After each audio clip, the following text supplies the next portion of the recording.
प्रिय विद्यार्थियों, नमस्कार। प्रबंध समिति आदर्श विद्या मंदिर की ऑनलाइन क्लासेस में आप सभी का हार्दिक अभिनंदन और स्वागत। आज हम अध्याय 2 बहुपद के बारे में अध्ययन करेंगे। आज हम एक विशेष प्रकार के बीजीय व्यंजक का अध्ययन करेंगे जिसे हम बहुपद कहते हैं और जिसको हम पॉलिनोमियल्स कहते हैं और जिसको p से प्रकट करते हैं। बहुपद के अंतर्गत हम शेषफल प्रमेय, गुणनखंड प्रमेय और बहुपद के गुणनखंडों में इनके क्या क्या उपयोग हैं उसका भी हम क्रमबद्ध अध्ययन करते जाएंगे। सबसे पहले आता है एक चर वाले बहुपद। चर को हम एक प्रतीक के रूप में व्यक्त करते हैं, जैसे x, y, z, p। ये सारे के सारे एक चर वाले बहुपद कहलाते हैं। बीजीय व्यंजक। बीजीय व्यंजक क्या होते हैं? जिसमें एक अचर पद हो और एक चर हो, वो बीजीय व्यंजक कहलाते हैं। जैसे कुछ भी हो सकता है, और उदाहरण -2x, -2x 1/3y 5t square या 5t, ये सब के सब बीजीय व्यंजक है। इन सभी को हम बीजीय व्यंजक कहलाते हैं।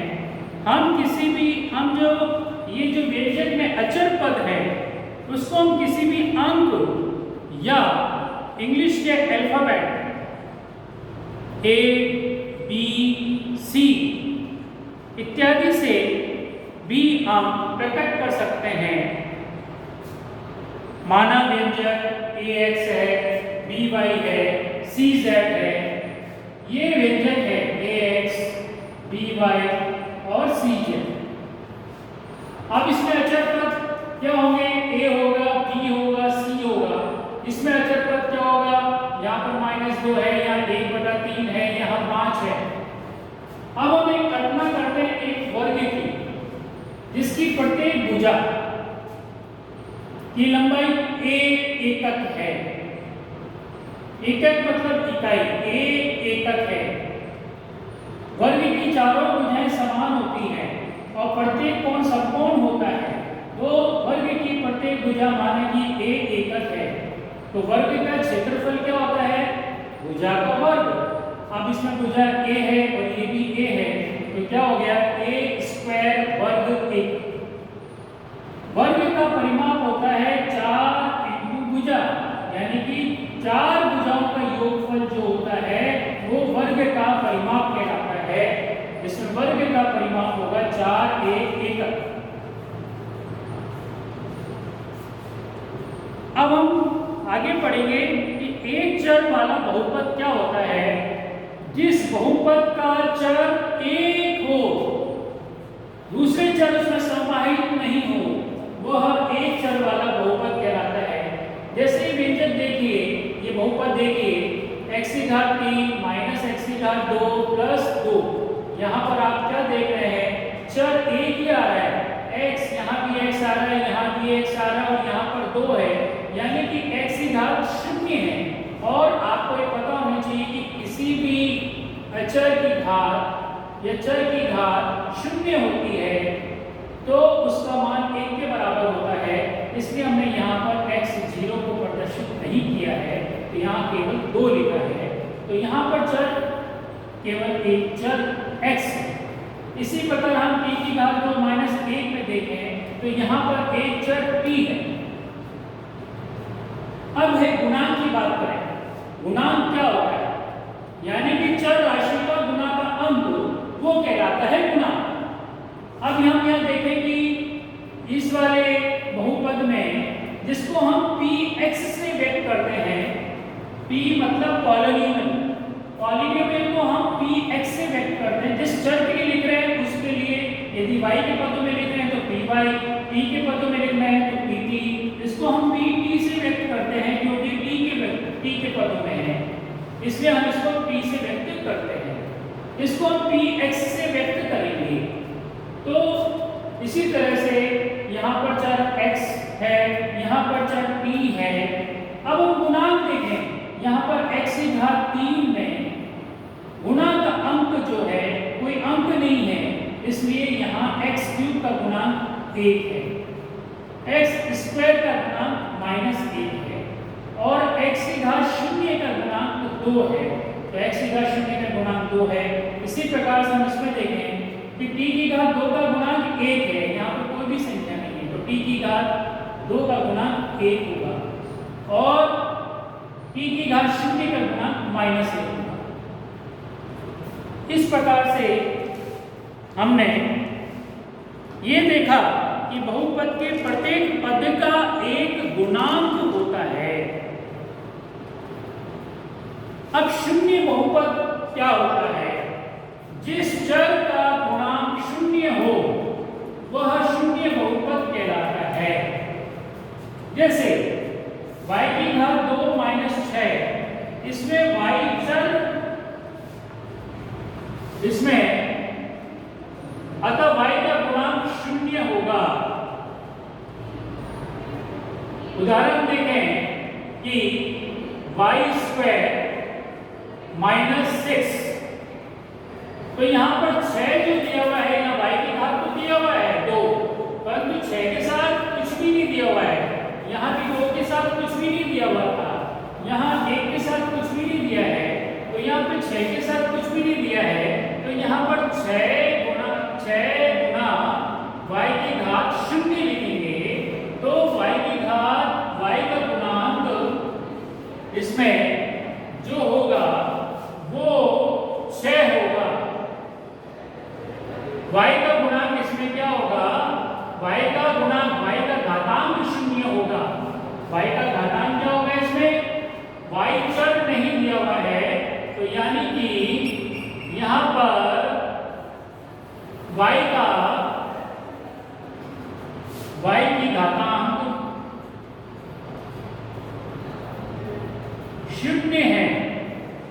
और यदि हम उदाहरण ले लें कि 0 y की घात 2, तो यहाँ पर y की घात 2 का गुणांक 0 है, ये 0 जो हो गया वो शून्य बहुपद कहलाता है। अब हमारे दिमाग में ये भी प्रश्न उठना चाहिए कि ऐसे कौन-कौन से बीजीय व्यंजक हैं जो बहुपद नहीं हो सकते। तो पहला उदाहरण है x + 1/x। यदि आप इसको घातांक रूप में देखें, इसका हम व्युत्क्रम करते हैं 1/x को, तो हम घातांक रूप में किस प्रकार लिख सकते हैं? x की घात -1, और यहाँ पर -1 पूर्ण संख्या नहीं है। इसी प्रकार √x + 5, x की घात 1/2 + 5, यहाँ जो x की घात 1/2 है वो पूर्ण संख्या नहीं है। इसी तरह से हम देखें q√p + 2p - 1, तो यहाँ इसको घातांक रूप में लिखें तो p की घात 1/3 + 2p - 1/3 पूर्ण संख्या नहीं है। इस प्रकार हम ये कह सकते हैं कि जिस चर की घात पूर्ण संख्या में नहीं है वह व्यंजक बहुपद नहीं है। भले यहाँ पर x की घात 1 है, परंतु यहाँ x की घात -1 आ गया तो ये बहुपद नहीं कहलाएगा। यहाँ पे √x आ गया तो ये बहुपद नहीं होगा। यहाँ p की घात 1/3 हो गया, परंतु यहाँ p की घात 1 है, तो किसी भी चर का घात पूर्ण संख्या में नहीं है तो वह व्यंजक बहुपद नहीं होगा। अब हम पढ़ेंगे बहुपद के प्रकार। एक पदी वाले बहुपद जिसमें केवल एक पद होता है, उसकी घात कितनी भी हो, 10 हो, 20 हो, 50 हो, 100 हो, 1000 हो,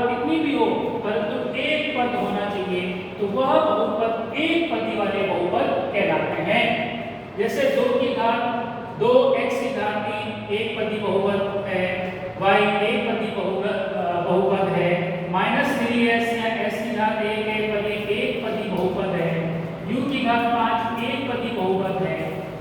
इसी प्रकार हम रैखिक बहुपद, दूसरा प्रकार है रैखिक बहुपद। तो एक पदी बहुपद वालों को हम मोनोमियल भी कहते हैं। क्या कहते हैं? मोनोमियल।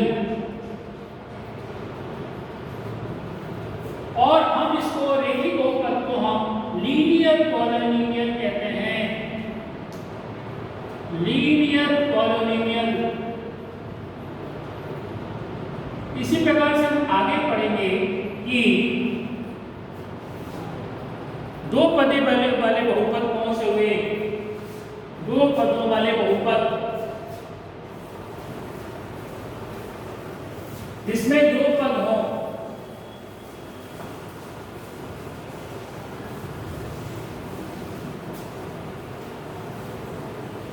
अभी हमने एक पदी वाला बहुपद पढ़ा है जिसमें एक पद हो,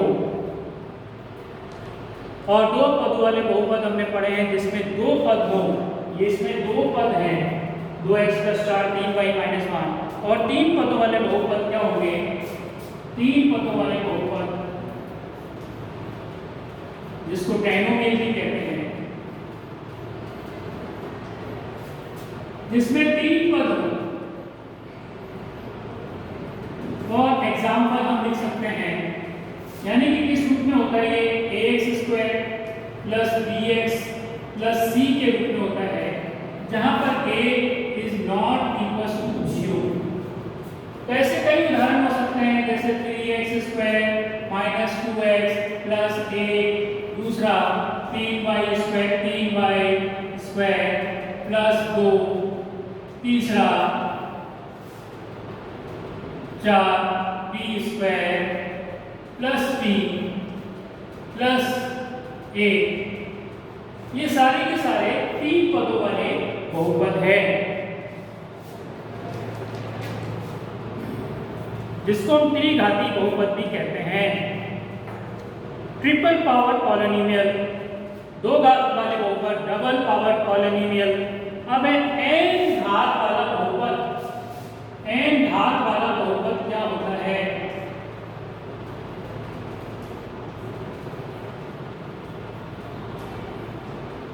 जिसकी घात n हो वह n घात वाला बहुपद कहलाता है। जैसे एक चर x में n घात वाला बहुपद निम्न रूप का एक व्यंजक होता है, an x की घात n, an - 1 x की घात n-1। इसी तरह से ये क्रम चलता रहता है और इसको लास्ट में ये समाप्त होता है a1x + a0, जहां पर a0, a1, a2, an-1 और an, ये सब की सब क्या हैं? ये सब की सब अचर पद हैं। ये सब की सब क्या हैं? ये सब की सब यहाँ पर एक अचर है, अचर है। और इसकी कंडीशन क्या होती है कि an will not be equal to 0। ये शून्य के बराबर, पहला पद शून्य हो गया तो वह n घात वाला बहुपद नहीं कहलाएगा। एक से अधिक चर वाले बहुपद भी होते हैं, जिसमें एक से अधिक चर हो वो बहुपद भी होते हैं।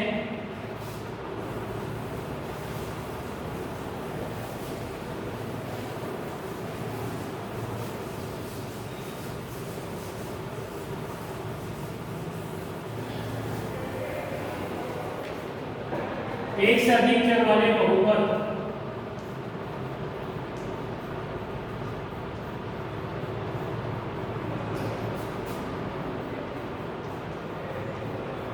कई तरह के उदाहरण हो सकते हैं,